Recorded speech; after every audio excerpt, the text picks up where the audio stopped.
Good evening, everybody. Welcome to First Church Religious Science here in New York City. Special welcome to all of you on the Zoom call this evening. And any of you who happen to be watching us throughout the week or the coming weeks on our YouTube channel or on Facebook. You're able now to tune in and watch us 24 hours a day. Recently, we've gone live on YouTube, and by that I mean there's 24 hours a day programming. If you go to our channel, and I know a number of you are watching our lessons at different hours, and you're there interacting with other people, which is exciting. Jimmy has been showing me the remarks, and it's really wonderful and gratifying to see how this class has been growing. So I'll give you a little bit of context, a little bit of the history about this place, this class, a little bit about myself this evening, and the whole concept of self-healing. I encountered Louise Hay somewhat accidentally when I was younger, when someone gave me a cassette intended for a close friend of mine that was dealing with AIDS. That was the late 80s. So I would have been somewhere in my 20s, late 20s. And during that time, there was another pandemic facing the world. And so it was Miami, and in a very serendipitous fashion, I had moved into a place on Bayshore Drive, and at the end of the street, there was a Unity Church. And I had been given this cassette for someone else. And the next thing that I noticed that happened was the marquee in this big church said, "You can heal your life." So that got my attention. I've always been a person that had some metaphysical interest, even before I found myself in Unity. I broke away from my faith, the faith of my family, by the time I was a teenager, for sure. And I remember thinking at that time, even when I was younger, how can the God that, they taught me be not available to other people in other countries and other cultures? And then I guess I was thinking a lot, how could human beings over the course of history be denied the idea of God, the creator? And that's the type of stuff that I had to reject, that came from the religion of my youth. The idea that we have the goods and nobody else does, or we're the chosen ones, and all that stuff never made any sense to me. So I was looking for things, looking for answers. I didn't consider myself religious at the time, but I just had this thing about, trusting life and a little bit of a metaphysical understanding, even as a young person. So when I found Unity, that was one great first step, because they helped me deconstruct a lot of the stuff that I was taught as a kid in the church that I grew up with. So there I was in Miami, and here I was with a cassette that I listened to a few times, and a marquee that said, "You can heal your life." And it got my attention because, I've learned over the years to pay attention to serendipitous occurrences. And that may be a new word for you. So if you have coincidences happening, you're working with spirituality, and then you start to notice things start happening. If this is a new concept for you, serendipitous moments are not just random occurrences, but rather they're opportunities to recognize the interconnectedness of life and your own inner journey. Serendipitous occurrences can serve as reminders that the universe is offering you guidance, and when you're open and you're connected with Source, you will start to have what I call these aha moments, where an idea will come to you out of the blue, or where someone will show up, a phone will call. I've even had a book drop in front of me in a used bookstore in Florida. which was Ken Kai's book, Handbook to Higher Consciousness. And it just happened to be a book that I wound up taking a course on a couple of months later. But demonstrating that unity church in Miami, the same time I was handed a Louise Hay tape, were coincidences that I couldn't ignore. And I started to listen. And even though the tape was originally given to me for someone else, I became the person who became most interested. So pay attention to your serendipitous moments. I want to be sure to mention that tonight, because you start to notice these coincidences. It's probably an indication that you're being given guidance, because life is always unfolding for us in unexpected and beautiful ways. That's a beautiful concept of our teaching, which is the things in life that are happening are not happening to you, but they're really happening for you. So as we try to get involved in this teaching more and pay attention to the good that's unfolding in us and around us, notice the things that start to happen. Notice the demonstrations. Notice the good or the God that's there, because it's always there for those who have the eyes to see it. You've all heard from religions, different religions, the kingdom of God is at hand. Well, I would say it that way and this way. The kingdom of good is at hand, because we're starting to grow in the understanding that we live, we move, we have our being in this divine stuff, and we're a part of it. So, and it responds to us. So we want to get grounded in that idea that we are points of awareness in this vast system, and this system responds to us. And as Louise Hay would say, deep within the center of your being, there's an infinite well of love and intelligence. The universe is alive inside of you, and it's responding to you. And so when you learn to tap into that awareness, meditate, journal, affirmative prayer, all the things that we learn to do here, as you learn to do that, you're tapping into creative intelligence itself.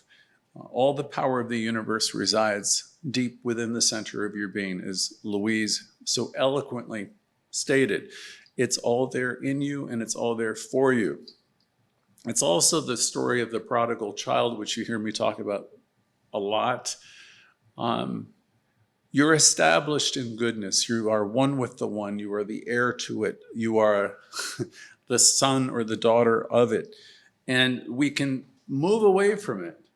You know, we can think that we're cast aside or that we don't matter, and we can have a low opinion of ourselves, and we can trip. By that I mean you can be caught up in a story that something wrong with you, there's something missing in your life, and you're not good enough, and you can be focused on all your problems and what has happened to you. And that can be the way you think, right? The unfortunate part of that is if you continue to think that way, life being life, according to the law of attraction, the law of mind, the law of correspondence, if you continue thinking that way and believing that way, you get to be right. And by that I mean the universe accepts you at your own value and your own evaluation of yourself. From the movie The Secret years ago, the character, the genie, was always saying, "Your wish is my command." So I invite everybody, as you come into our classes, to really understand with me that we have power. We have power to use. It's greater than we are, and we can use it.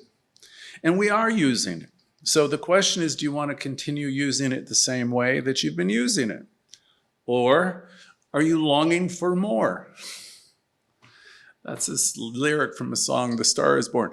Are you longing for more? Because hopefully the answer is yes, because you can have it all. And you might say, well, you can't have it all, because that's another thing you were taught as a child. But the fact is, you're here to express life and to express it abundantly and to have great things happening. Each of us are awesome. Each of us are individualizations of this one life, this creative life. Whatever you think God is, it's within you.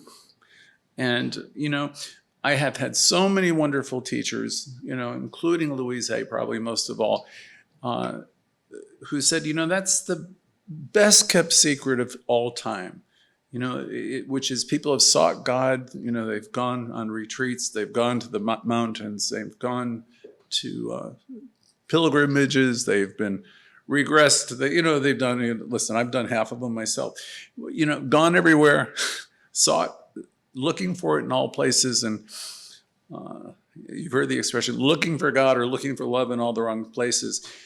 The fact is, whatever you're looking for, you already have. This whole sense of being connected with Source is to bring you to the place of knowing that, it's within you, it's operating in you, life is responding to you. You ought to think of yourself as a son or daughter of this energy. The day you were born, the very moment of your birth, it was all there. So we come into this class and we begin to learn how to love ourselves more. First of all, we learn that we're not junk. We learn that, okay, we've made a lot of mistakes, perhaps while we're growing and while we're learning, but we're not a mistake. And as you think of people and you think of yourself, it would help you to start to think, every person, yourself included, is, a spiritual being. So we live in this divine energy and we encounter other people who are part of this divine energy. And every encounter you're having with anyone, anywhere, at any time is a holy encounter. Now, you need perhaps to step back a little bit, because that's not the way most people think. Most people think in terms of who's good, who's bad. They think of themselves as bad. The world out there tends to be focused on the negative. We were raised, we came into this world, Louise Hay said, is this awesome little being of light and wonder. And we knew even as an infant how to get our needs met. Louise Hay said, if you're laughing, the adults in the room are goo-gooing and gagaing around you, and they're acting like children themselves because you get all that attention. And even as a baby, when you're crying, you get attention. Louise would say that we were pretty good at getting our needs met even as very, very young children. But as we get a little bit older and we start to absorb all the information, all the rules from our families and our early programming, we also take in a lot of information that will hold us back as adults. So we come into a teaching like this and we're learning to love ourselves, and we're learning to let go of a lot of the things that we absorbed over our early years. So the whole focus on this class is learning to let go and changing our conversation around from one that's negative to one that's positive and life-giving. This particular segment that I'm doing tonight was born out of a class that I did before, which was entitled, Then Whose Problem Is It? Because when I was younger, before I found Louise Hay, I thought everybody else had the problem, and I became pretty good at pointing that out to people. You've heard the expression before, if you have one finger pointing out at someone, you have three pointing back at yourself.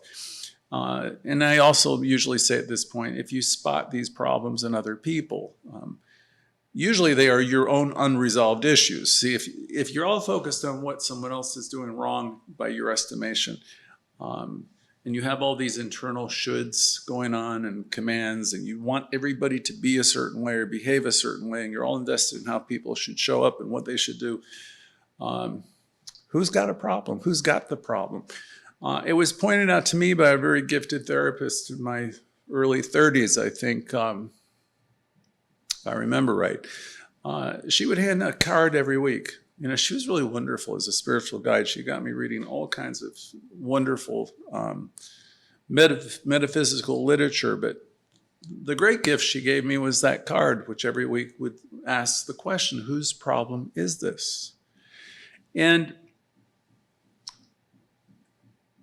what we begin to do as we begin to work on self-healing is when we realize when we are troubled and we're out of joint or we're having problems with people, places, or things, it's not the other person's problem.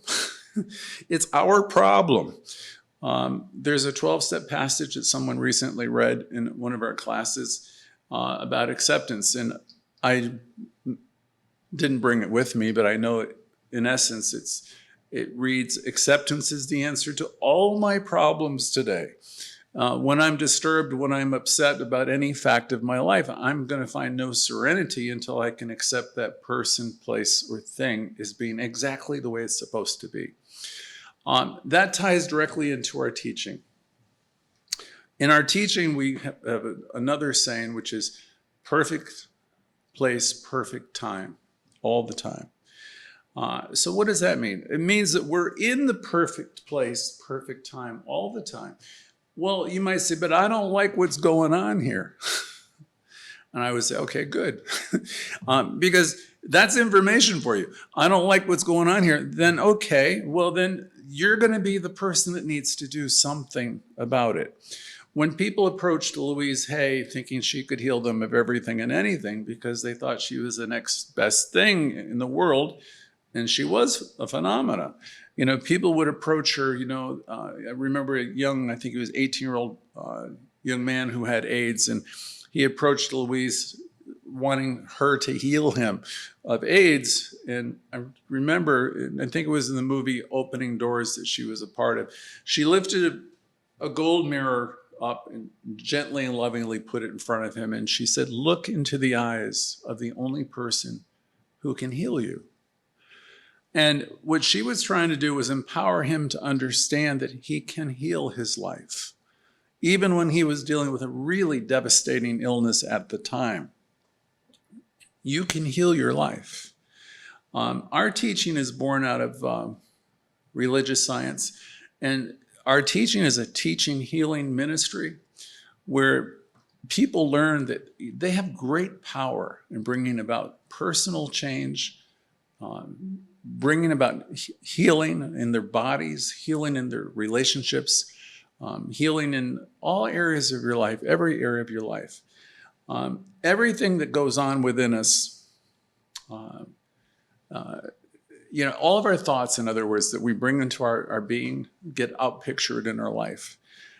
You hear me Thursday evenings mostly ask, what has it been like being you this week? And what I'm asking people to do is start paying attention to the most important conversation that they're having. And that conversation is with themselves. I don't live with you 24 hours a day, but I ask that question in almost every talk. What is it like? Are you being loving to you? You've heard me say, and it's been told to me for probably 30 years now, there's nobody nicer to be nicer to than you. That's an important idea. There's nobody nicer to be nicer to than you. Many of us were trained as kids to go out there and we want to heal the world, help the world, feed the hungry, look out for the people who have nothing or have little. I was getting it since by the time I was 6 years old, that I wasn't really being told to learn to love the self. In fact, I was told that my rewards will come later and to offer it up, you'll get the good, probably in the next life would be the suggestion, if I'm not mistaken. And that we were here to do loving service and all of these ideas of being loving to other people and helping other people are helpful. But the missing piece in all that information was loving the self. That was neglected because part of that belief system that I was raised in, that we were born in sin and that we were inherently, we had problems. So they weren't teaching us when we were kids in my religion, of my youth rather, and many, that you are whole and you're beautiful and you're wonderful and you're individualization of God life. That wasn't being taught to me. And I don't think it was being taught to too many of you. So just release the need to think what we're doing here is anywhere is something that's vain. It's just the opposite. Louise would say, when you really love yourself, get in front of that mirror and say, I love, accept, and approve of you exactly as you are. Exactly as you are, even with what? Your problems? Yes. Even if you've made lots of mistakes, love yourself all the more. Because everything you've done up to this point in time has brought you to where you are.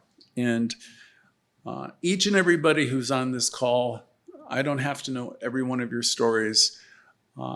You've all learned a lot. You've grown a lot. You're more than what you were 3 years ago, 5 years ago, 10 years ago. But you might have within and underneath it, well, it's not enough. I'm still miserable at this and that. The thing is, then I would come in and invoke Louise Hay and say, never, never, never criticize yourself. Just for the love of God, stop. Stop in the name of love, stop. Make a decision that you're going to turn it all around. Make a decision that I can do it, which was another one of her sayings. In one of her last tours, her I can do it tour. Make a decision that you have the power within you that will respond to you. And, invoke them all. Ralph Waldo Emerson, hitch your wagon to the star, which means stay focused on the bigger ideas and have them become your reality. Work with your affirmative prayers. I love, accept, and approve of myself exactly as I am. I love the world the way it is. There's nothing I need to change. I'm always going to be the perfect me. There's nothing I need to rearrange, was from the songbook by Hal Josephs. So we begin always with ourselves. We begin always by paying attention to what we're thinking. What has it been like being you recently? Because if you understand the science of mind, you understand Louise Hay, you realize your very thoughts are things. They're creating your life. And, I've learned over the years, okay, it's not any one thought, but it's the tendency of my thoughts. You might ask yourself the questions that used to be asked of me. I was asked by one of my great teachers, are you a lifter? Or are you a drag? Are you a leaner? Are you a lifter? Are you the person who's really... Are you languaging and talking to yourself in a way that's like you would to a best friend? Are you always, being loving to yourself?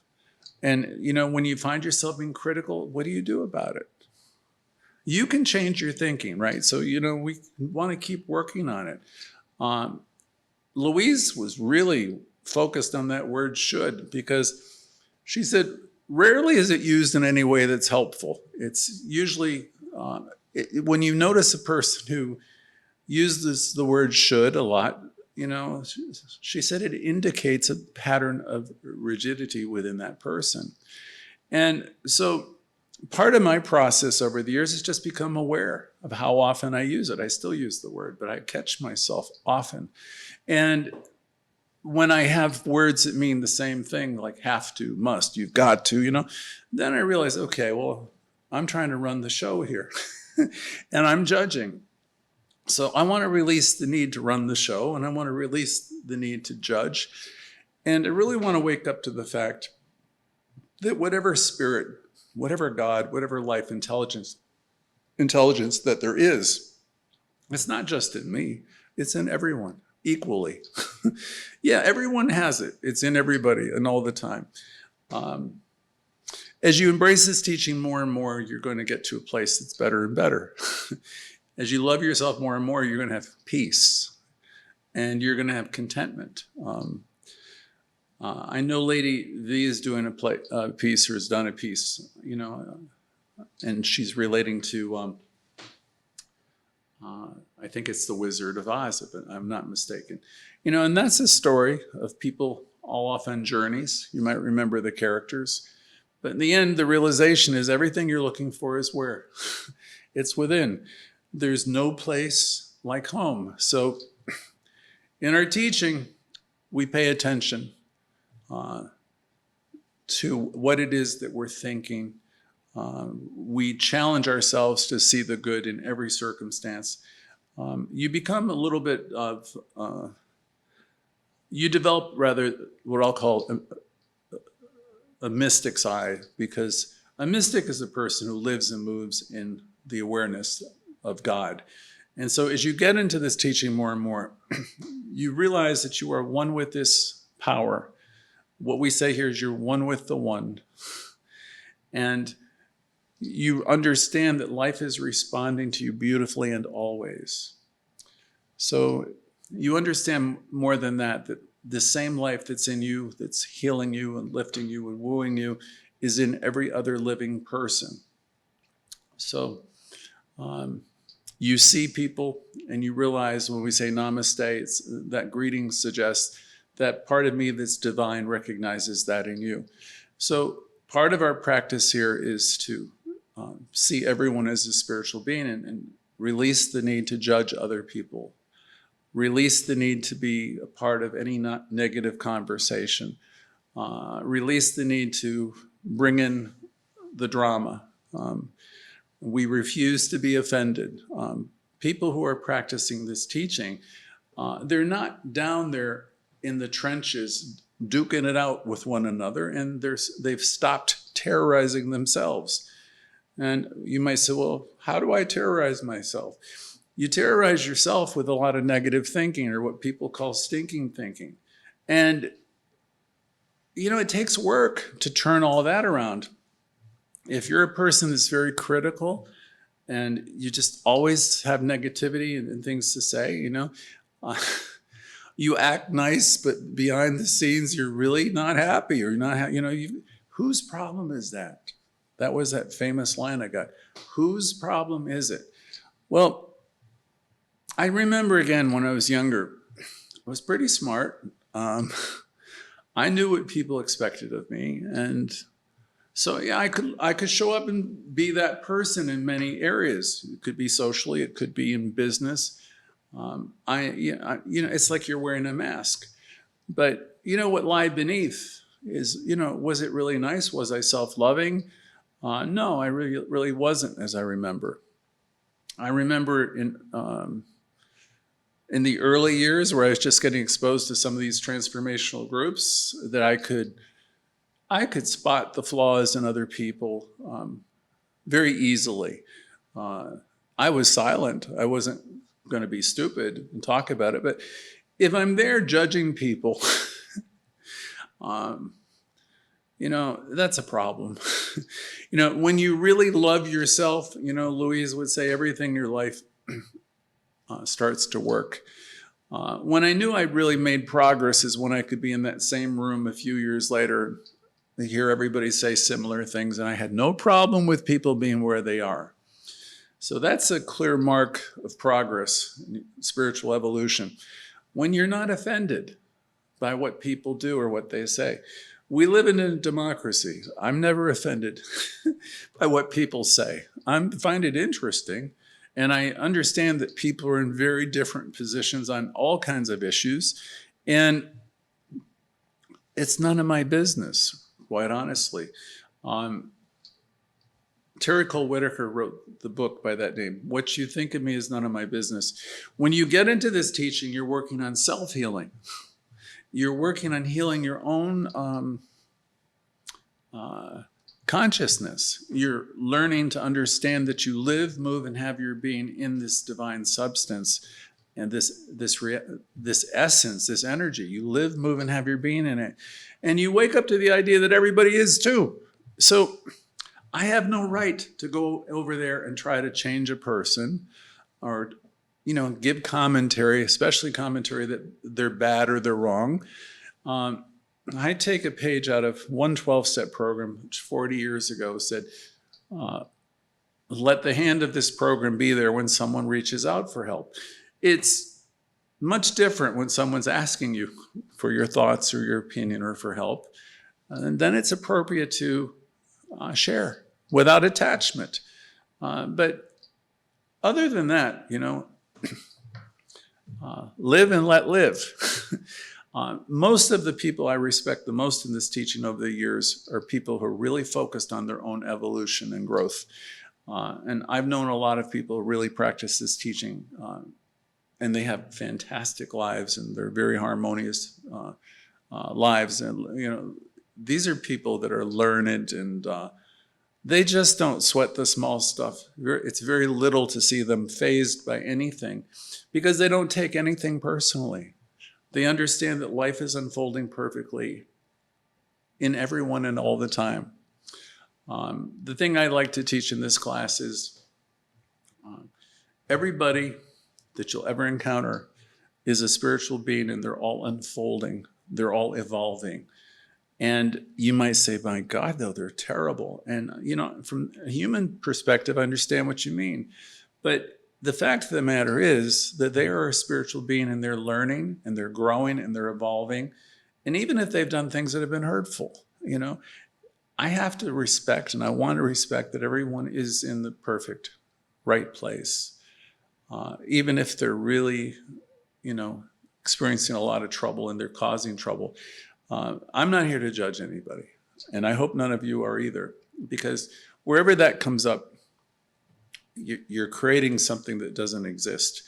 And by that I mean everything is spiritual. Everything's an aspect of God, and being unfolding and demonstrating. So it doesn't mean that we ever condone bad behavior. It doesn't mean that we condone it in ourselves or others. But we have a spiritual understanding here that life is unfolding perfectly in us and everyone else. So step away from it. Take care of yourself. Learn to love yourself. Everything we do here, it's done in mind. We share in our group setting. We share what we're learning. We share about our demonstrations. We love and care for one another. But our primary focus always is on connecting with Source, realizing we're one with the One, realizing that we have the power, and we're focused on our spiritual development. Because we know when we really do a good job at that, when we're really loving ourselves and being willing to change and always willing to take a look, and we want to continue to grow and be open-minded. And life will give us endless clues. Spirit is loud, I think. By that I mean Spirit is always getting my attention. And I'm sure it will get your attention too if you but listen. If you take a little bit of time and you work with affirmations, affirmative prayer, meditation, you'll be given the gifts. The gifts of Spirit. You'll have your own serendipitous moments because the guidance is always there. We have an internal guidance system, and I invite you all to spend some time with it. The whole universe is designed for your success. I think it was Reverend Theodora who I've been speaking of lately. She was one of my favorites, who said, I've placed in you everything you need for good and godliness, or something to that effect. But it all starts with you. You have the power to heal your life, change your life. You are awesome. You're one with the one life. You're greater than you could possibly ever know. So our teachings will help you get on track and stay on track. It's wonderful to come in and be a part of a group like this, but what's really wonderful is if you continue to tune in, because speaking for myself, I've had a lot of reminders. They said to me years ago, you teach what you need to learn. Well, I get it, because, as I've learned to articulate these ideas more and more, I internalize them more and more. I'm seeing other people do it. Lady V's been teaching classes. Jimmy's been teaching classes, and I'm observing them blossom in the teaching. And I hear many of you repeat a lot of the phrases I use, and that would suggest you're internalizing a lot of what we're teaching too. So that's very gratifying to me. So we're going to turn over to the discussion. There's a lot of people no one's obligated to share. It's always wonderful to hear if someone say, I'm from Wisconsin, or I'm from wherever, and my name is Joe or Susan or whatever it is. we'd love to hear from you. We try to get to as many people as we can. So join in if you're able, and some of you can't. Some of you are working, some of you are, not in a place where you can speak, but we do make an effort. And that's it. We'll see you in a minute. So thank you.